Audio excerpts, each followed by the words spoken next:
Good afternoon, good evening, good morning, wherever you are zooming in from. For those of you who are joining us for the first time, welcome to the Essex Public International Law Lecture Series. And for those of you who have attended our series before, welcome back. I'm Dr. Megan Wong, a lecturer at the School of Law, University of Essex, where I'm also the director of the LLM in International Law and the co-founder and co-convener together with Dr. Emily Jones of the Essex Public International Law Lecture Series. I'm delighted to be your host for today's very special event with our speaker, Professor Anne Orford, which will be chaired by Dr. Emily Jones. We are here today on the occasion of Professor Orford's new monograph entitled International Law and the Politics of History with Cambridge University Press, which is also the title of the lecture today. Indeed, this is the first time that Professor Orford will be speaking about her monograph, and we are so pleased to be part of this book's undoubtedly remarkable tour and journey, and we thank you for this privilege, Professor Orford. I will defer to Dr. Jones, our chair for today's event, to introduce Professor Orford, but in my role today as host, I wanted to speak a little bit more about the Essex Public International Law Lecture Series.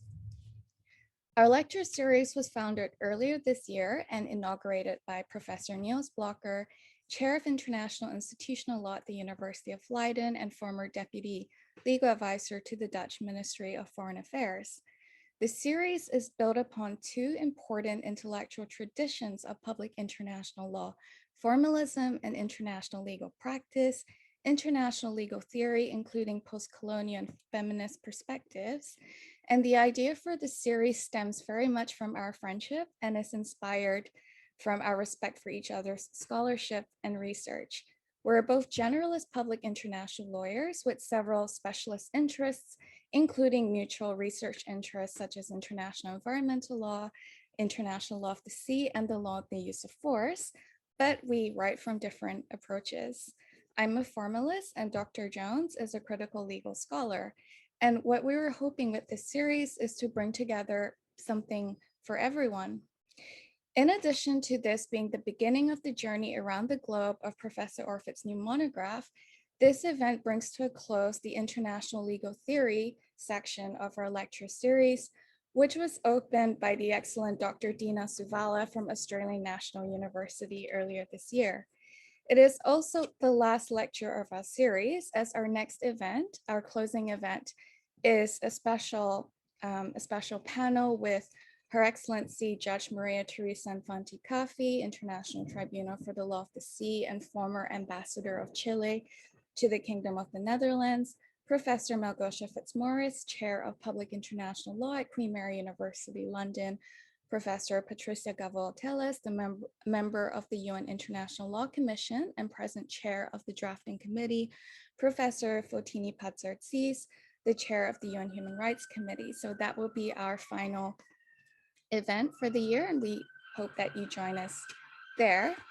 Well, this is also a good moment to reflect on our other excellent speakers this term. Professor Karen Knopp had opened our lecture series this summer term, followed by Professor Attila Tanzi, Chair of Public International Law at the University of Bologna, and Dr. Nilüfer Oral, Director of the Center for International Law at NUS and member of the UN International Law Commission, Professor Naz Mordizadeh from Harvard Law School, Judge Ida Caracciolo from the International Tribunal for the Law of the Sea, Osvaldo Urrutia, Legal Advisor to Chile on Fisheries and Ocean Affairs, and Universidad Católica de Valparaíso, Judge Eric Venestrom, European Court of Human Rights, and here today, Professor Anne Orford. And now let me introduce our excellent chair for today's event. Dr. Emily Jones, my friend, colleague, co-founder, is a lecturer in law at the University of Essex. She is a generalist public international lawyer specializing in gender and international law, science and technology and international law, and international environmental law. Dr. Jones recently published a co-authored book with Zed entitled The Law of War and Peace, A Gender Analysis, Volume 1, and her monograph entitled Feminist Theory and International Law, Posthuman Perspectives is forthcoming with Routledge's Glasshouse series. And now, Dr. Jones, if you would like to commence today's event. Thank you very much, Dr. Wong. It is wonderful as ever to be here with you today. And it's my absolute pleasure to be chairing this lecture by Professor Anne Orford, whose work I have admired for many, many, many years. So really is a complete pleasure. So this lecture, as Dr. Wong mentioned, is actually Professor Orford's first public engagement discussing her new monograph. So also quite a celebration, which is entitled, of course, International Law and the Politics of History. The monograph, which is published by Cambridge University Press, literally just came out. So print copies are on their way, and the text is already up on Cambridge Core as of late last week. So it is truly very hot off the digital press. So it is not only a great honour, of course, to be chairing Professor Orford's first public engagement on her new monograph, but a real pleasure to showcase her work in the Essex Public International Law lecture series. As Dr. Wong explained, the series prides itself on working across the formalist and critical legal studies divide. And the monograph under discussion today, International Law and the Politics of History, truly bridges this divide with the typical nuance and attention to detail that characterises Professor Orford's work. Professor Orford, in her monograph, calls into question approaches that use the turn to history in international law to find a new ground for formalist interpretations of what past legal texts really mean or what international regimes are really for. She therefore calls for lawyers and historians to embrace the creative role they play in meaning making in international law.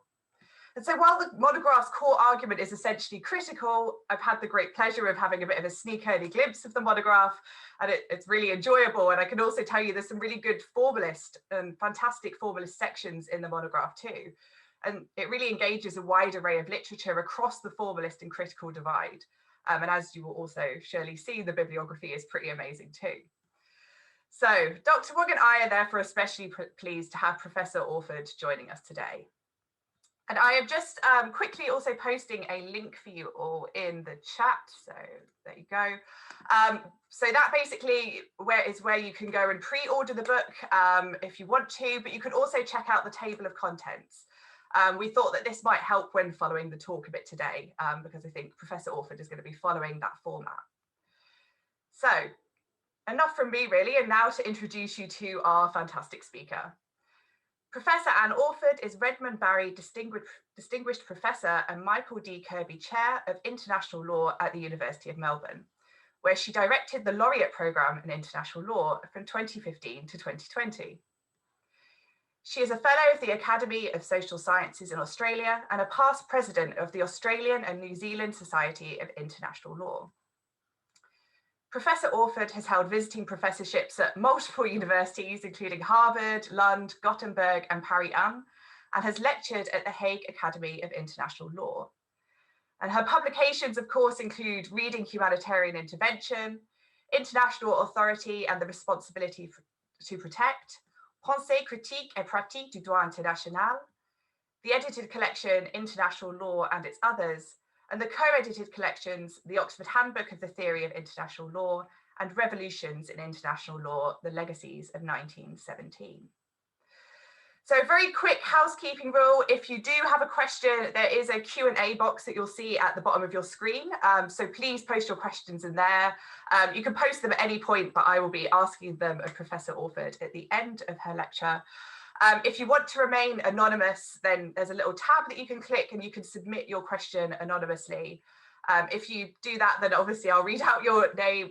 I'll read out that it's anonymous. If you don't do that, then I might read out your name and affiliation. So if you want me to do that, then please leave your name there.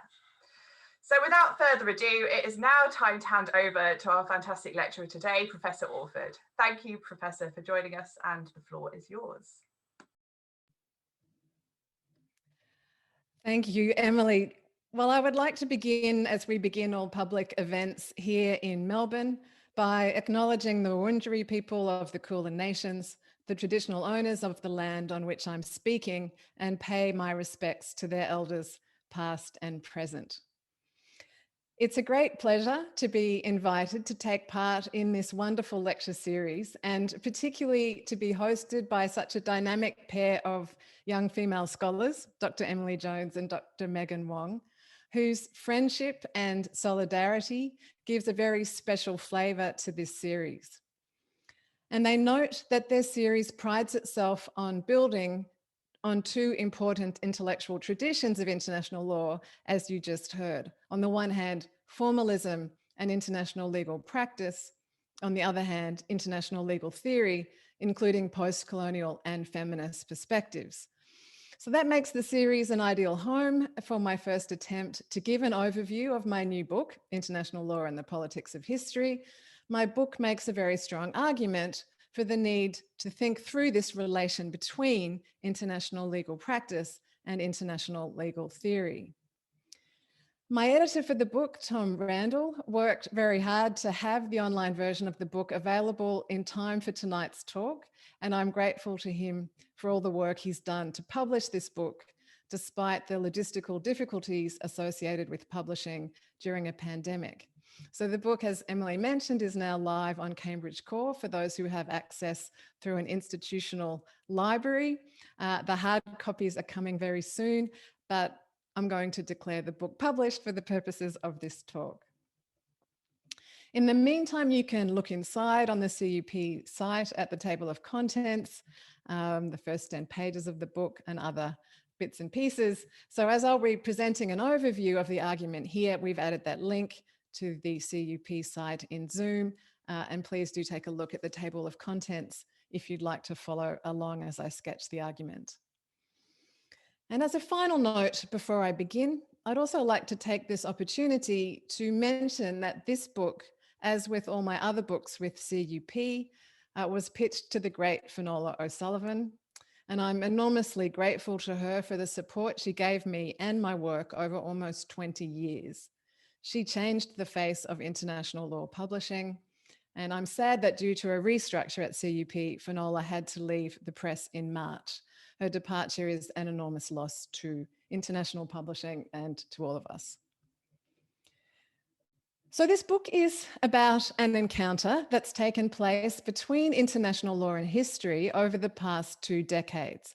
But more broadly, it's about the ways in which we seek to ground our arguments about the nature, meaning, and effects of international law.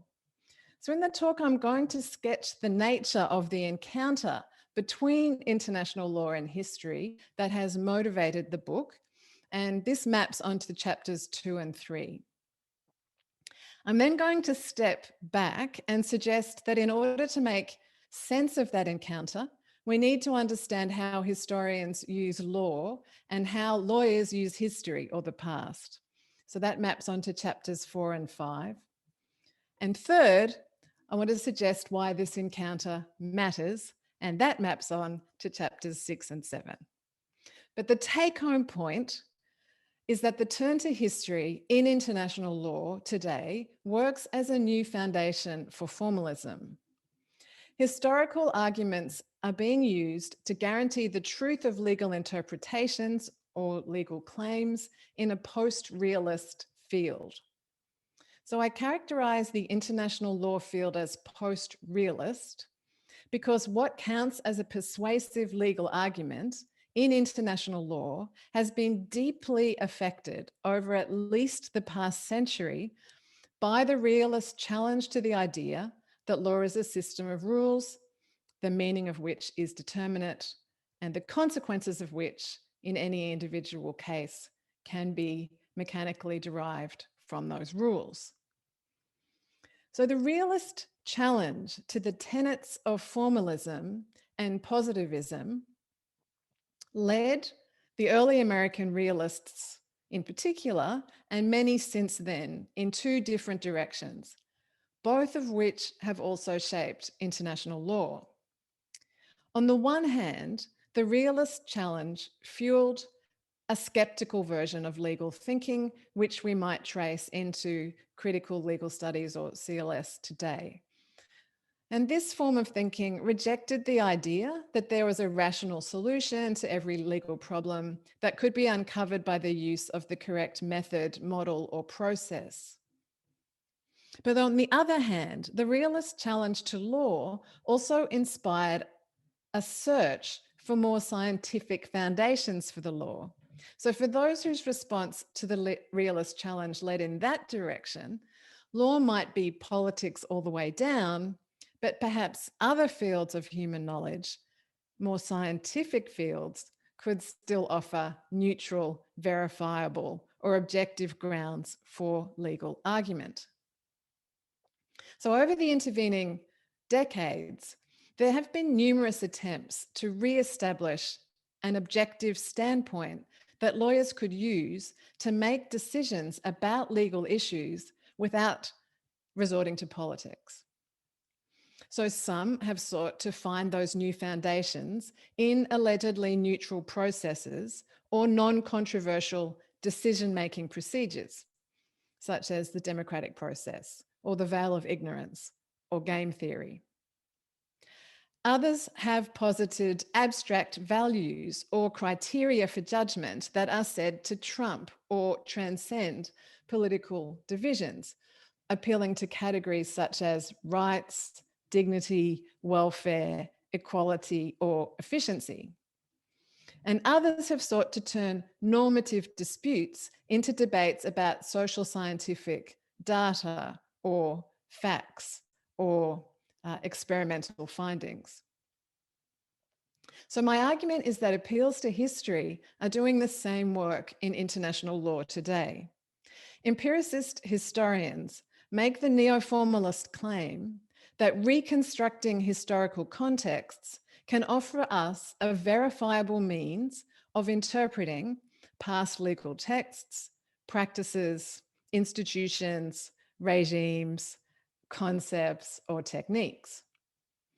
International lawyers are repeatedly told that historical methods can offer us a new foundation for grounding our arguments about the true history of a regime, the real origins of international law, or the meaning of a past text. Accepting such claims allows lawyers to avoid the skeptical conclusions to which I would argue the realist critique ultimately leads. Rather than fully accepting our responsibility for the politics of our legal arguments, we can use the work of historians to establish truths about international law. So international lawyers may be biased, partisan, and political, but historical accounts and methods can still offer us knowledge that is objective, impartial, and factual. Numerous historians and like-minded international lawyers have argued that the adoption of professional historical methods can lift debates about legal meaning out of the realm of partisan politics and into the calmer domain of empiricist science. And both sides of the disciplinary divide rely on the truth effects of the other discipline to bolster their own arguments.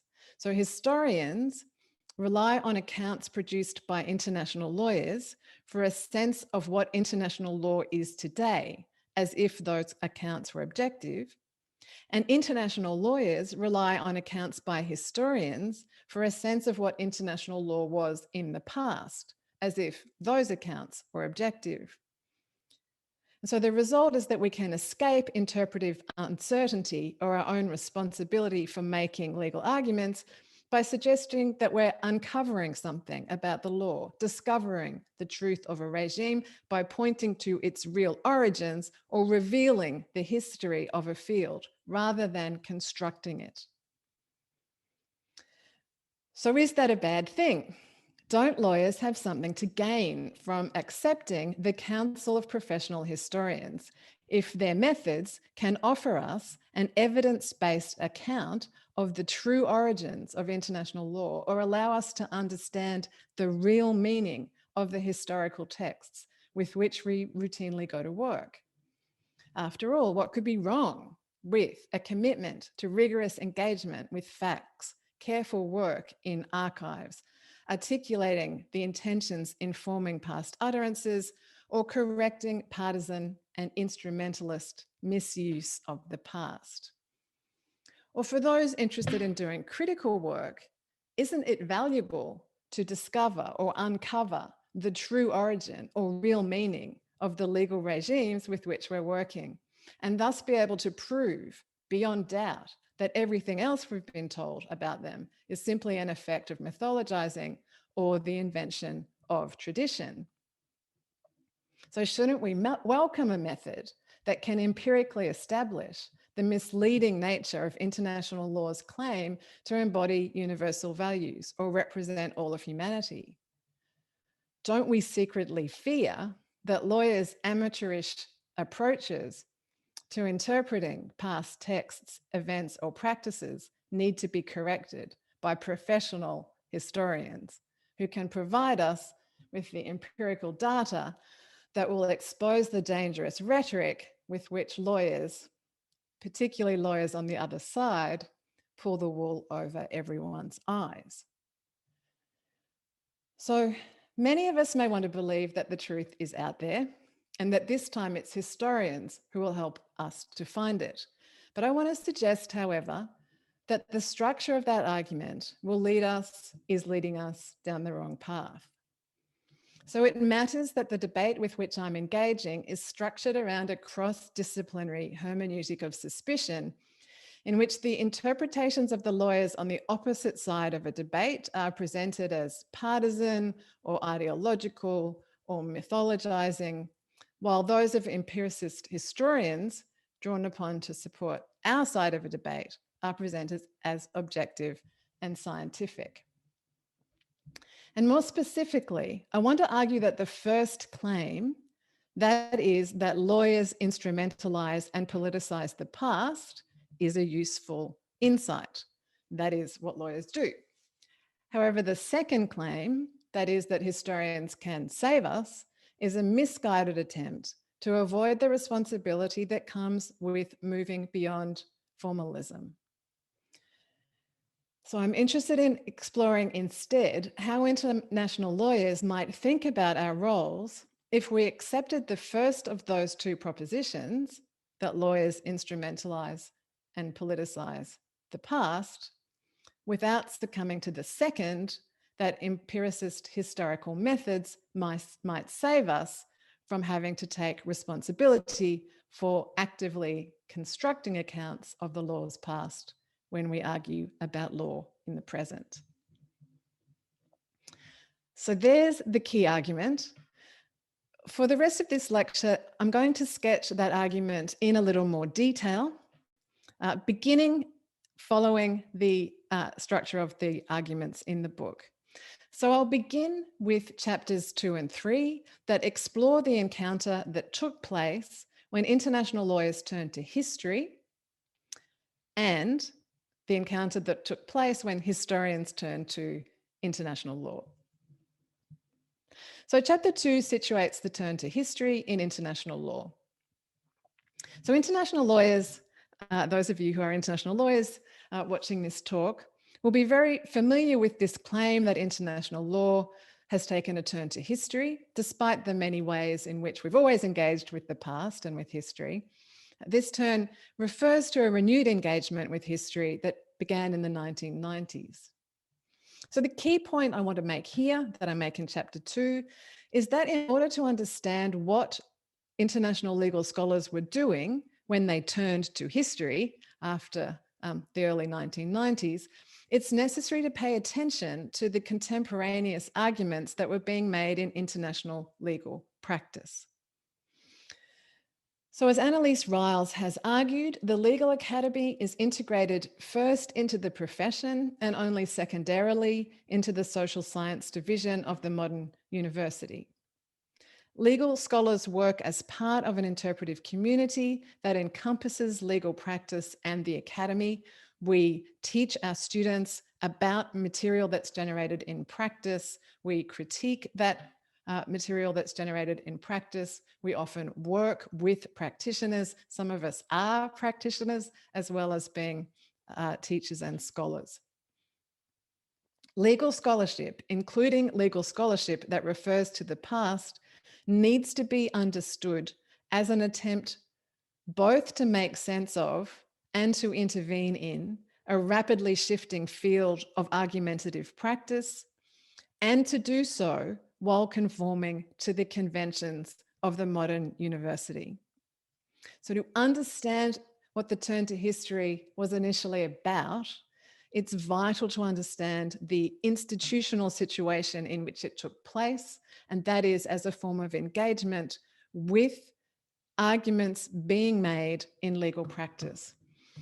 And with that relation to practice in mind, I turn in chapter 2 to 4 broad conditions that I argue propelled the turn to history in the field of international law since the early 90s. So let me briefly mention them. The first was the breakup of the Soviet Union and the end of history moment that accompanied the liberal internationalism of the 1990s.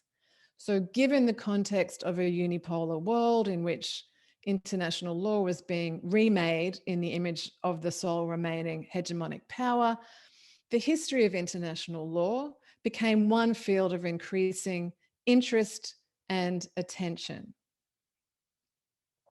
The subsequent and contested attempts to remake international law in the image of liberal internationalism saw fierce struggles playing out over the meaning of international law's past in both practice and theory. So appeals to the history of international law played a significant role in debates over the use of force, over the legitimacy of the expansionist liberal project, and over the legitimacy of the far-reaching regimes of investment, trade, and human rights adjudication that were consolidated as a result. So while legal scholars responded to the ways in which the past was being used to justify increased humanitarian intervention, for instance, or the progress narratives underpinning particular forms of economic integration or development, the aim of that work was unashamedly and overtly presentist. Critical international law scholars were focused on grasping and, in many cases, critiquing or resisting the attempt to remake international law in the image of the sole remaining superpower.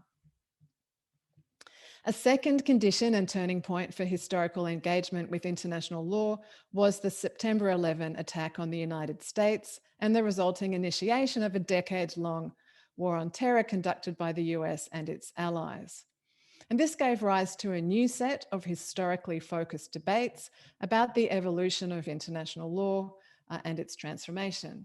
And more broadly, American political commentators invoked history to charge Europeans with failing to recognize that the survival of the liberal international order depended upon an understanding of the historical role of the United States. And here we might think, for instance, of the work of Robert Kagan, of great influence to the Bush White House.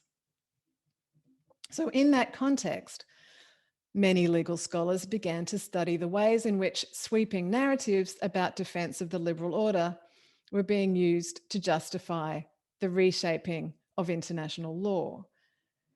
And scholarly attention to the relation of international law and imperialism began to expand during that period, as did work exploring questions of hegemony and great power politics as useful heuristics.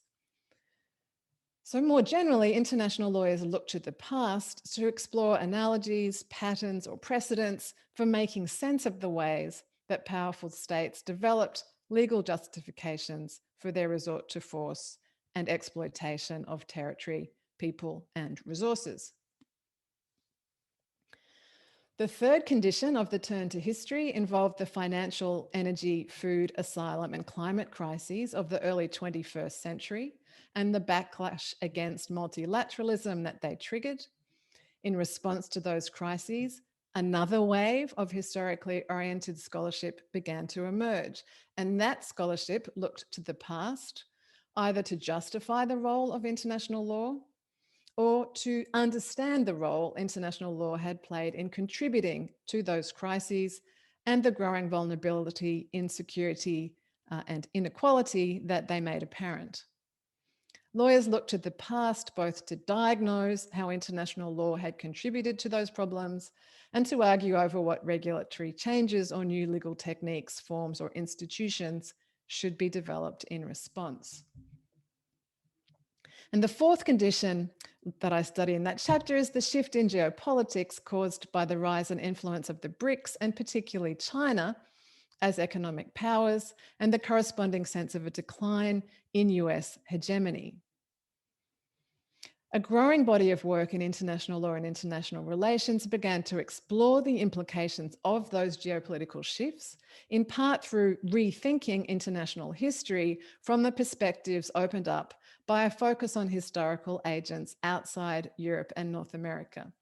And there I explore in particular new histories of international law written by Chinese scholars that center on the historical role of China. And here the critical and Twale scholarship that had begun in response to the end of history thesis in the 90s also now began or is beginning to reappear in a new guise. So Twale scholarship is now being invoked to justify the authority or the role of states such as China and India taking the lead in the project of rethinking international law. So much of that initial scholarly work was motivated by what historians call presentist concerns. While some of the international lawyers undertaking such work saw themselves as doing history, most did not. And in general, the work being undertaken by international lawyers did not conform to professional historical protocols in either style or method. So in characterizing those conditions that shape the turn to history in international law, I've so far focused on those that involve the intertwined relationship between the legal scholar and the legal practitioner. So that is the goal of Chapter 2, to remember the context of international legal argumentation in which the turn to history in international law initially took place, in order to gain a better understanding of what work that turn was initially doing as an intervention in struggles over the meaning and role of law in the present. But while the legal academy is integrated into the profession, it's also integrated into the modern university, and this is the focus of Chapter 3. International legal scholars are also in conversation with debates in the humanities and social sciences, and our work is enriched, influenced, and shaped by engaging with work from those other disciplines. So this aspect of the situation of international lawyers informs the second version of the turn to history in international law, which was shaped in part by the corresponding international and global turns taken in the academic discipline of history. So initially it seemed serendipitous that international lawyers, legal historians, and historians more broadly were developing a collective interest in the past of international law. Not only did that offer areas of substantive overlap, but lawyers and historians seem to have a common project, complicating overly simplistic or progressivist accounts of the inevitability of a newly triumphant liberal international law. And indeed, one of the reasons that many international lawyers sought to engage with history, as I've suggested, was precisely as a means of complicating or contesting universalist or transcendental claims for the various transformations that international law began to undergo after the end of the Cold War. So critical international law scholarship engaging with past texts, events, practices, and concepts in ways that were methodologically heterogeneous was initially welcomed as part of a broader set of attempts to rethink the nature of international law as a profession, field, and discipline. Yet as debates over the history of international law became more visible and contested, a growing number of historians began to challenge the accounts of the past offered by international legal scholars on methodological grounds. The earlier pluralism of the 90s, during which international law scholars had exuberantly embarked upon historically oriented projects, was met with a swelling tide of responses from empiricist historians who insisted that there were a set of canons of interpretation with which legal scholars must comply in order to do properly historical work. Now, in that chapter, I explore the many ways in which those canons are being resisted from within history, as well as by post-colonial scholars, art historians, queer theorists, and many others. But the argument for taking a more professional approach to the history of international law presented these empiricist canons as unquestioned. So this was initiated by legal historians who equated professionalism with the adoption of a specific set of empiricist or contextualist techniques. So legal historians expressed concern that international legal scholarship could be tainted by improper historiographic methods and called on legal scholars to adopt best practices or the basic rules of historical methodology. And you can hear there that there's an idea that there are best practices, there are basic rules. Historians criticised the amateurism of international lawyers when it came to history, which they said was possible because professional historians hadn't ploughed the field. So the argument that international legal scholars were failing to comply with empiricist historical methods particularly intensified in response to the emergence of post-colonial legal scholarship, particularly that of Twale scholars or lawyers exploring the legacies of imperialism. And over time, the term to history began to be understood as a project that should be measured against the empiricist protocols of academic historians. So central to that debate was a set of claims about what the basic rules of historical methodology require, including the need to contextualize ideas and concepts and texts, the prohibition on anachronism, the prohibition on presentism or studying the past from the perspective of the present, and the prohibition on abridged versions of history, that is, versions of history that adopt a broad temporal scope. So the idea that mainstream lawyers had somehow misused or distorted history became widespread, as did the idea that this could be corrected or completed by historians adopting proper historical approaches. And as disciplinary histories of international law and human rights began to develop into a more recognizable subdiscipline of historical work, these claims became all the stronger. The language used by those historians seeking to engage with lawyers through the imposition of method was the empirical vocabulary of science. So historians pointed out elements of the history of international law that were not yet fully corrected and presented historical work as unsystematic or unbalanced. The lawyers were distorting the past. They were relying on the wrong methods. The problems of that distortion could be resolved through adopting better ways to study the past. And all of these approaches were presented as offering means to uphold standards of veracity and verifiability. So I'm quoting all the way through here. In such accounts, lawyers and historians were opposed, and that opposition was not founded upon the language of politics or struggle or ideology, but rather upon the language of science. So these accounts insisted that empiricist methods offered the benchmark or standard against which to measure the utility of legal scholarship and to offer veracity and verifiability, truth and verifiability. In addition, historians suggested there was something not only empirically wrong and intellectually unsophisticated, but also something morally questionable about what international lawyers did with the past. So along with references to errors, flaws, imbalances, and distortions, lawyers were also challenged in language that suggested bad faith, partisanship, indifference, or even dangerousness. International lawyers proved very receptive to the idea that empiricist historical methods offered a set of technical rules to which their legal colleagues should conform, and then quickly began to call out their colleagues for violating those rules. And the overall effect was to recast the nature of international legal scholarship.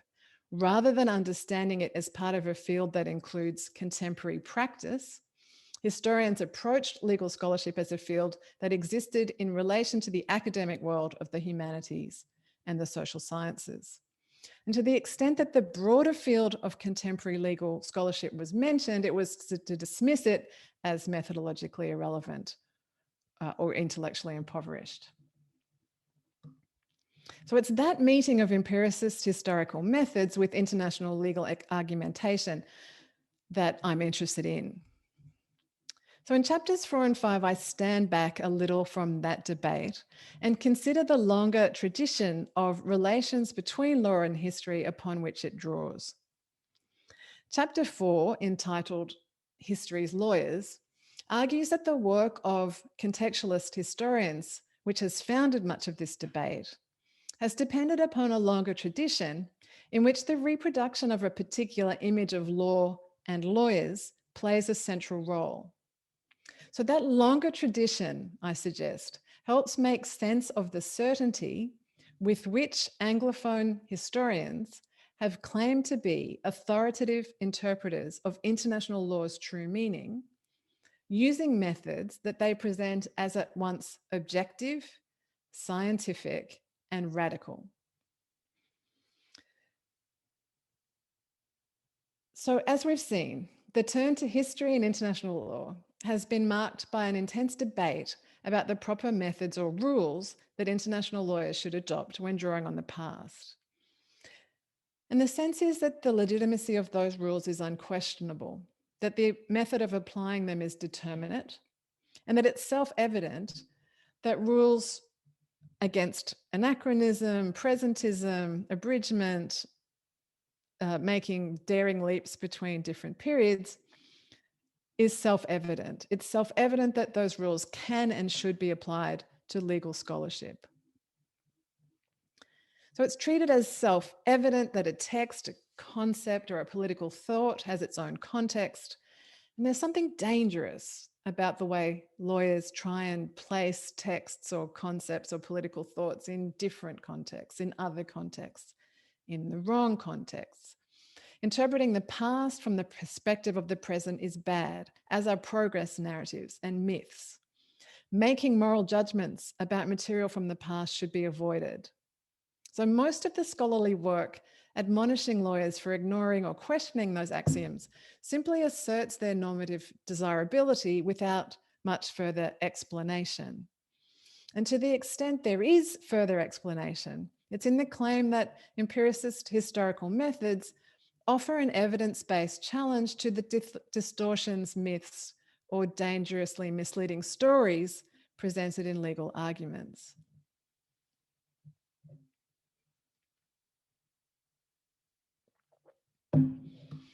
So chapter 4 explores what lies behind that sense of the dangers posed by styles of legal argument that don't comply with those methods. And in order to do so, it focuses more closely on the work of a group of historians of political thought whose approach has been a touchstone for many participants in the debate over the correct methods for studying the past in international law. So many of the historians who have engaged with the turn to history in international law have been associated with or influenced by what is often referred to as the Cambridge School of Contextualist History. So the chapter explores in more detail the methodological arguments and the narratives supporting those arguments made by 4 historians associated with or influenced by the Cambridge School: Herbert Butterfield, J.G.A. Pocock, Quentin Skinner, and Ian Hunter. And rather than treat the methodological arguments of those historians as establishing an instruction manual for approaching the past, my aim in the chapter is to explore the normative claims that underpin those rules from which that are derived from their work.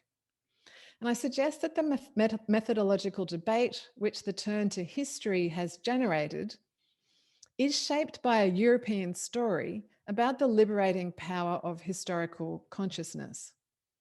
So the insistence that challenging legalist misuses of the past is a sign of progress plays a major role in that European story.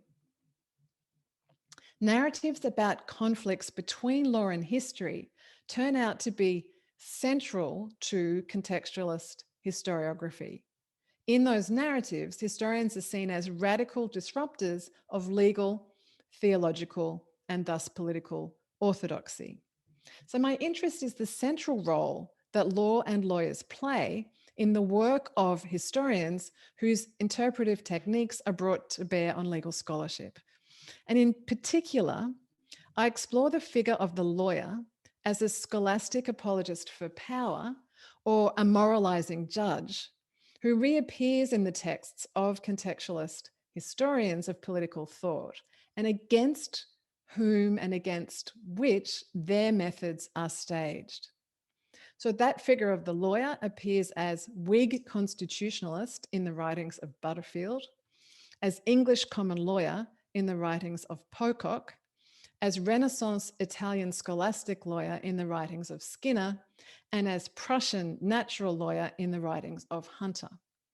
And in addition, Butterfield, Pocock, Skinner, and Hunter each offer historical narratives in which the figure of the lawyer functions as the foil against which a second figure is opposed, a figure who arrives on the scene to challenge the oppressive authority of received tradition with the liberating methods of historicizing contextualism. And the hero of those stories is the historicizing humanist, who deploys methods that bear a striking resemblance to those of the contextualist historian. So, like many revolutionary histories, the story of the emergence of contextualist method is organized around a narrative of struggle taught through example. And it's also framed by a binary choice between friend and enemy, or between heroes of methodological progress and their opponents. Surprisingly often, those binary choices and the examples which illustrate them involve lawyers. Lawyers, it turns out, are everywhere in the work of contextualist historians, both in their manifestos about method and in the narratives they produce using those methods. So I argue that the debate over the turn to method in international law is just one more component of that longer narrative in which historians are able to take up their preordained place as radical disruptors of orthodoxy. So it's that narrative that helps make sense of the certainty with which historians understand their role as at once objective, scientific, and revolutionary. The axioms, as well as the opposition between law and history developed in such accounts, have been taken up as the foundational assumptions in forming a new generation of revisionist historians of international law who see their work as correcting or completing the scholarship undertaken by or about international lawyers. And for those historians, the legal field is peopled by the kinds of scholastic lawyers or moralistic judges imagined in the work of Butterfield, Pocock, Skinner, Hunter, and more broadly in Western historiography. So that's a problem for two sets of reasons. The first to do with how we understand the law, and the second to do with how we use the law. In other words, for analytical reasons and for political reasons. First, it's a problem because it stops us understanding how law works and the role of lawyers in contemporary politics. The current debate traps all of us, lawyers and non-lawyers alike, in a fantasized ideological battle from earlier centuries, in which lawyers are all imagined as formalist scholastics who work for the Holy Roman Emperor or the Pope and are yet to understand the truth that lies at the end of methodological history. So we've not yet learned that law is not a transcendental abstraction. We still believe in scholasticism. So in that fantasized situation, international lawyers are all scholastics who imagine that there's some position outside of politics from which they can declare a law for humanity. So to be fair, I can think of some international lawyers who do comport themselves as if that were possible. But I can also think of generations of international lawyers who've developed sophisticated anti-metaphysical and anti-foundationalist responses to such arguments. To act as if all international lawyers are still mindlessly committed to scholasticism not only gives rise to a straw person image of international law and international lawyers, but it also means that anything a contemporary international lawyer says is understood as if it had been said by someone committed to pursuing the worldview and project of scholasticism in the modern world. But what if the international lawyer is not, or at least not only, a figure who fits neatly into the lineage of the Italian Renaissance scholastic lawyer, the 17th century English common lawyer, the English Whig constitutionalist, or the Prussian natural lawyer? The debates over method in international law assume that the methods mandated by empiricist historians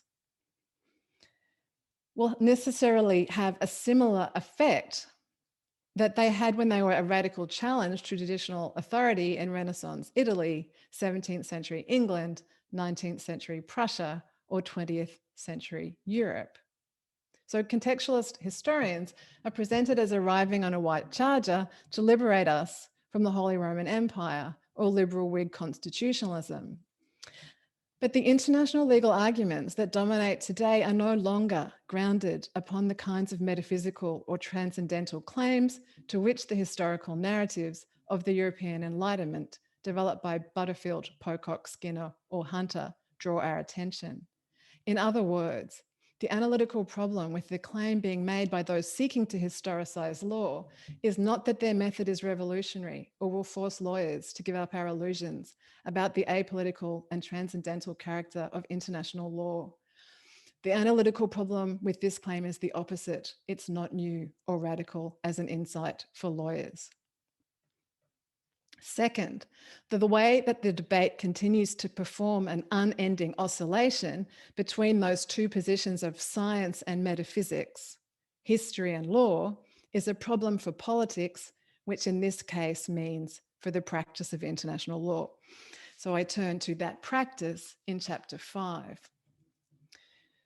When historians of international law argue that contextualists or empirical methods offer better ways of understanding past legal texts, practices, concepts, or regimes than those adopted by legal scholars, they have, as I've suggested, a particular image of lawyers in mind.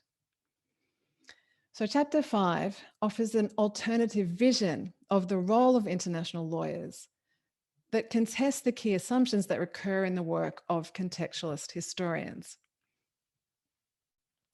So the first assumption that the chapter seeks to complicate is that international law is primarily an academic discipline that should be measured in terms of its relation to the work of academic historians.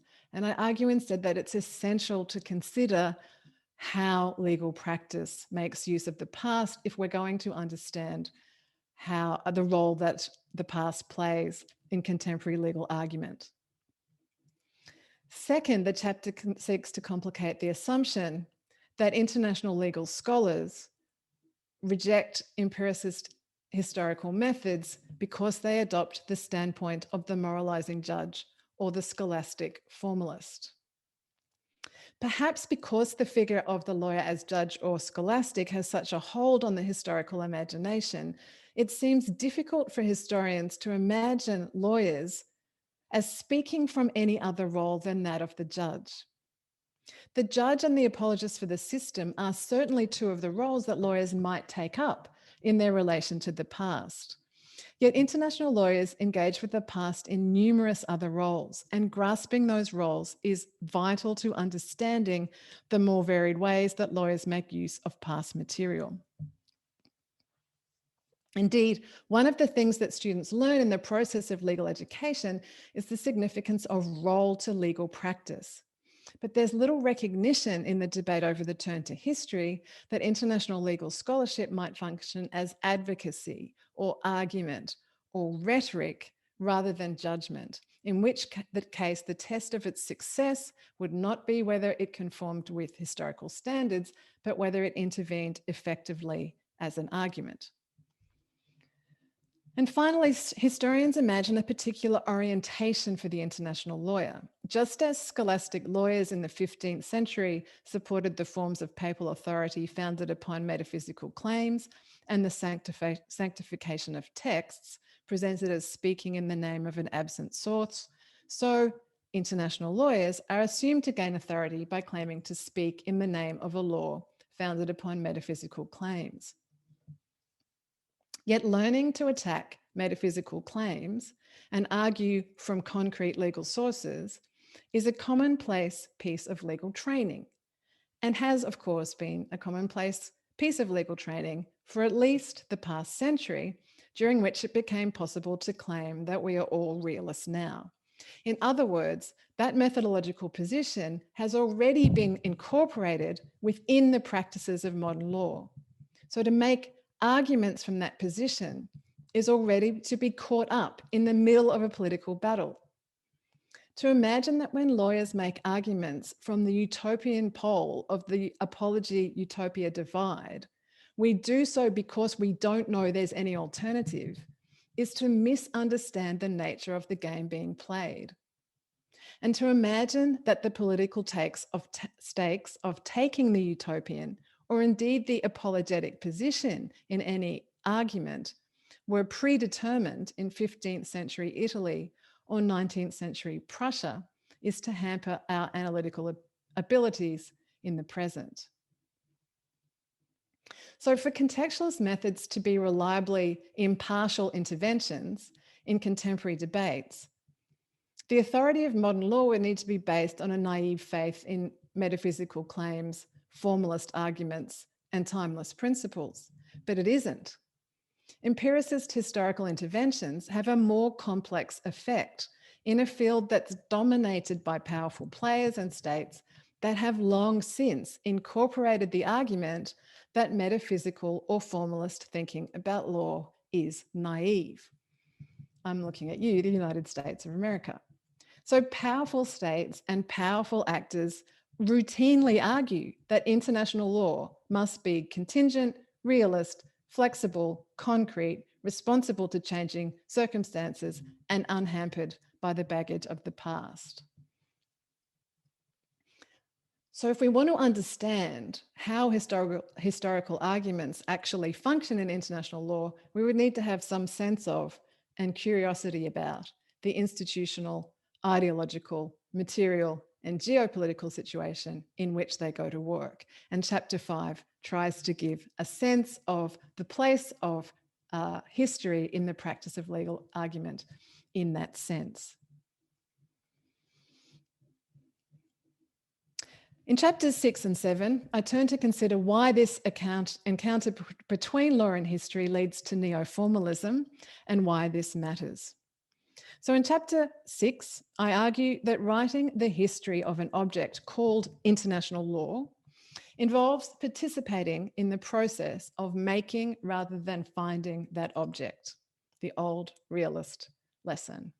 Historians, it turns out, make rather than find international law too. So the active work of making links, choosing analogies, or creating patterns is explicitly criticised by those who promote empiricist history as a means of finding the history of international law rather than making it. So a growing number of historians have presented their scholarship as offering value-free, impartial, and verifiable corrections about the past of something called international law. And their work, we're told, is about finding that history rather than making it, about real history rather than fiction or myths. So historians claim to be able to provide impartial and verifiable accounts of international law in a hyper-partisan field in which partisan accounts are all that anybody else has to offer. But in chapter 6, I argue that their accounts are necessarily as partisan and political as those produced by the most pragmatic of lawyers. So chapter 6 is called A History of What? And it argues that because any study that's presented as a history of international law, or a subfield such as human rights or international economic law, necessarily involves an account of what international law or human rights or international economic law is, it's therefore not impartial. So the question that arises prior to the writing of such a history is, what is the history of international law a history of? And international lawyers fiercely debate what international law or any component of international law actually is. So in choosing one account or version of the object international law for which to provide a history, the historian becomes a participant in that fight. So presenting a history of something called international law involves generalizing and abstracting. To see any action, event, person, concept, or text as somehow related to international law, it's necessary to have in mind a general picture, image, or concept of international law. And that work of generalization and abstraction is creative and political work. To see a pattern is to make a pattern. The same is true about writing histories of international law. The author of such a history gives form, shape, direction, scope, content, character, and meaning to something called international law by choosing how to narrate the history of that object. There is no impartial and agreed account of what international law is, the context into which particular legal text should be placed, the methods by which those texts should be interpreted, whose interpretation of a text or concept is authoritative, who counts as a subject of international law, what counts as a source of international law, what counts as a practice of international law, the sites in which international law is made, what kinds of archives offer what kinds of evidence about what international law really means. The answer to any of those questions is political rather than technical. So when a historian presents their work as offering a history of something called international law, they throw their hat into that presentist ring.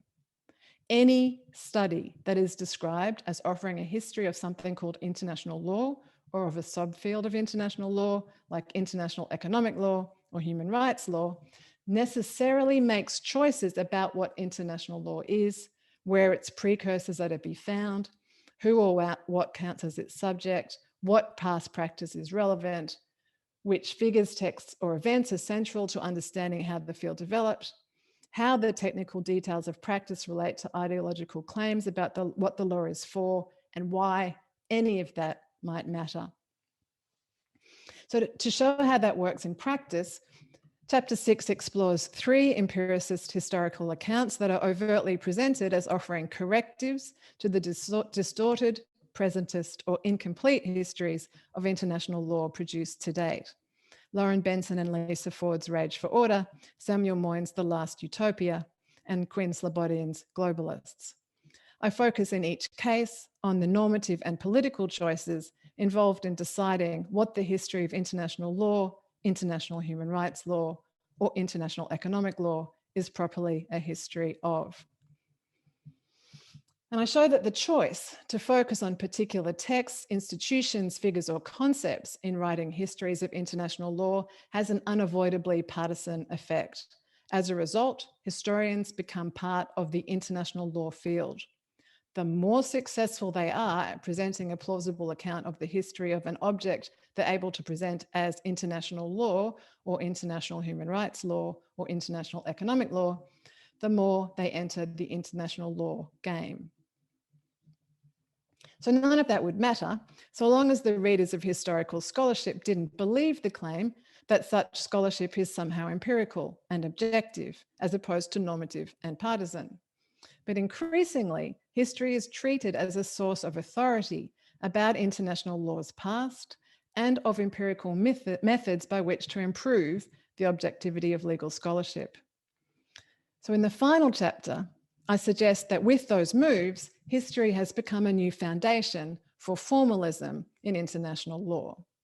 So in the final chapter, I argue that the interplay between international law and history has served to offer a new grounding for formalism in an extremely fraught political context, in which international law and international adjudication play an increasingly central role in justifying the distribution of material resources on a shared planet.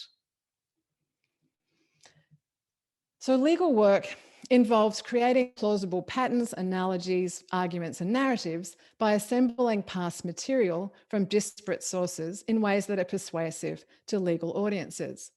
And few international lawyers today would present that work as purely technical and mechanical.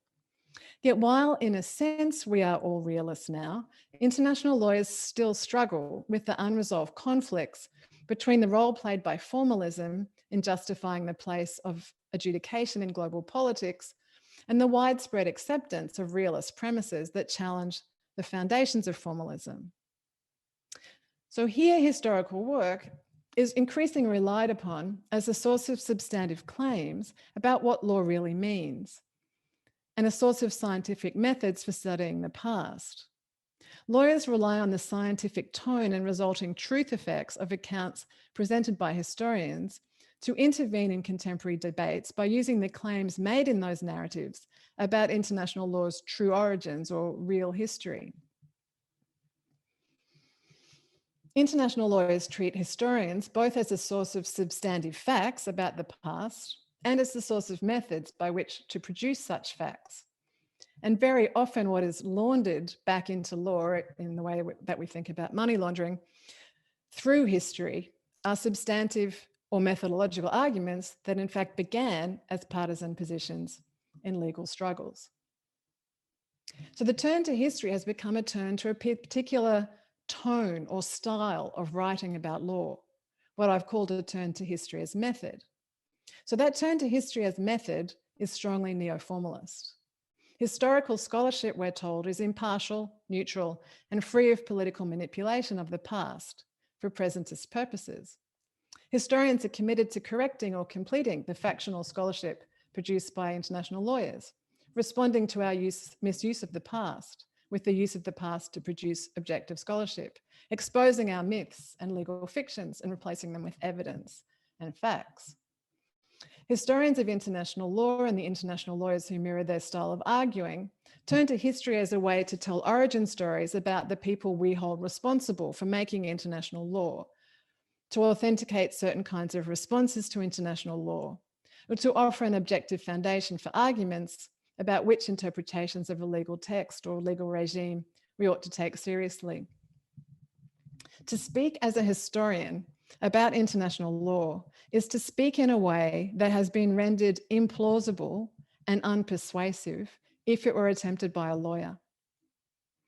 Formalist arguments about what a text really means, or what an international institution is really designed to achieve, or what international law is really for, can be smuggled back into legal argument in the guise of objective history.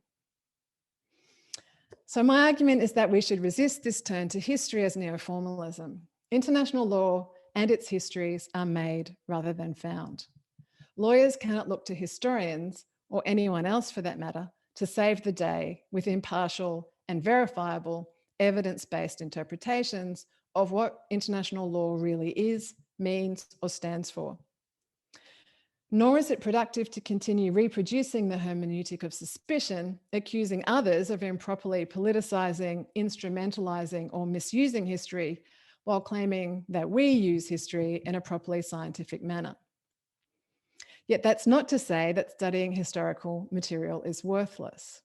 So I'm interested in thinking about what it might look like to study the past of international law without subscribing to the hermeneutics of suspicion, acknowledging that we assemble relations and construct patterns with past material rather than finding them, and that in so doing, our work is openly partisan rather than above the battle. In such a context, the question is not which method is objective, impartial, or correct, but which method is useful. Which partisan and political vision of the history of international law best helps us to grasp the current moment, and why? A particular historical method may be extremely useful in one context, but get in the way of a clear analysis or a persuasive legal argument in the other. So in the end, no other discipline or method can save us, analyze us, offer us therapy or sanctuary or sophistication or the moral high ground or escape from uncertainty or redemption. The language of facts or of truth is no longer a trump card. There is no authority to which we can appeal and no method that will establish that our account of facts or our version of the truth is the correct one. All that is available is to construct an argument and commit to the premises or values underpinning it, knowing and accepting that everything about that is contingent. We need to take responsibility for those choices and their implications, and to realize that doing so is an ongoing, evolving process. So I just wanted to thank you on behalf of the entire audience, and of course on behalf of Dr. Wong and I, for that fantastic lecture, and congratulate you on your new book as well, which everybody should go out and read as soon as it's out in print. You can get a print copy as well. So yeah, thank you for joining us. And Dr. Wong, did you want to say last few words? Just to thank Professor Orford for that magisterial lecture, and that we are all looking forward to seeing the book in print and to having it and to reading it. Thank you for joining us today, and to our attendees, we hope to see you for our closing event next week. Thank you all. Thank you very much, and thank you everyone for coming and watching. Great, thank you. Have a good evening, day, wherever you are. Bye.